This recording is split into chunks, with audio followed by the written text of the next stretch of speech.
সোহরাওয়ার্দী উদ্যানে দুর্বৃত্তদের ছুরিকাঘাতে নিহত হন ঢাকা বিশ্ববিদ্যালয়ের শিক্ষার্থী এবং ছাত্রদল নেতা শাহরিয়ার আলম সাম্য। রাতে বন্ধুরা তাকে রক্তাক্ত অবস্থায় ঢাকা মেডিকেল কলেজ হাসপাতালে নিয়ে গেলে চিকিৎসকরা তাকে মৃত ঘোষণা করেন। সাম্য ঢাকা বিশ্ববিদ্যালয়ের শিক্ষা ও গবেষণা ইনস্টিটিউটের ছাত্র ছিলেন, থাকতেন এফ রহমান হলে।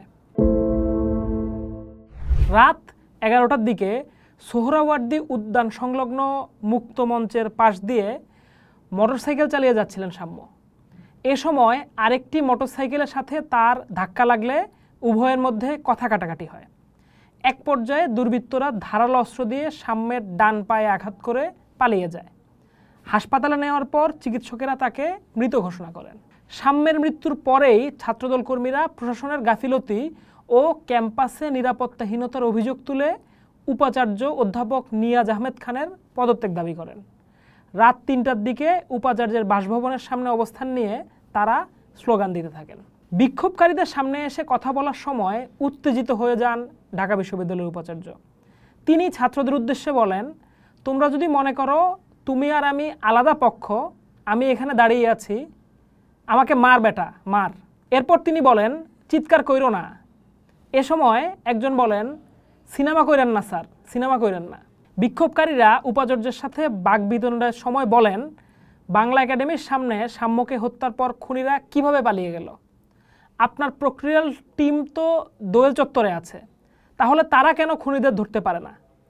এ সময় তারা সোহরাওয়ার্দী উদ্যানের নিরাপত্তা নিয়ে প্রশ্ন তুললে উপাচার্যকে সেখানে গিয়ে পরিস্থিতি দেখার কথা বলেন।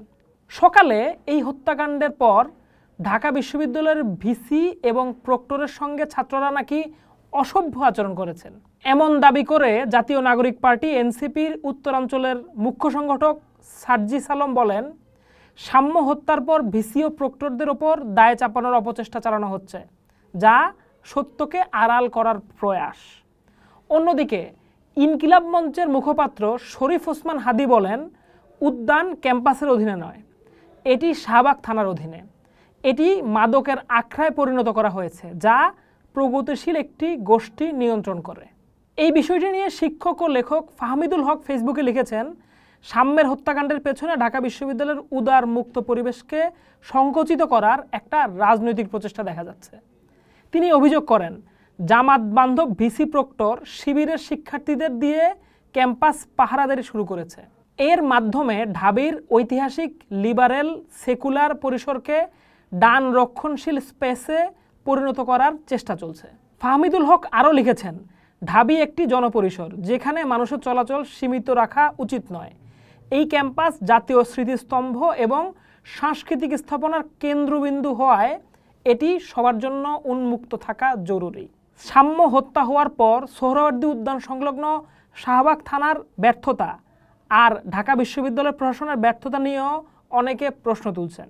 সাম্য হত্যাকাণ্ড নিয়ে ঢাবি শিক্ষার্থী এবং নাগরিক সমাজের মধ্যে তীব্র ক্ষোভ দেখা দিয়েছে। বিশ্ববিদ্যালয়ের মুক্ত পরিবেশে নিরাপত্তাহীনতার বিরুদ্ধে শিক্ষার্থীরা ন্যায় বিচারের দাবি জানিয়েছেন। তারা বলছেন, এই ঘটনায় দায়ী ব্যক্তিদের খুঁজে বের করে দৃষ্টান্তমূলক শাস্তির আওতায় আনা সময়ের দাবি। পোস্ট দেখুন, ভাবুন, করুন। থাকুন পোস্টের সাথেই।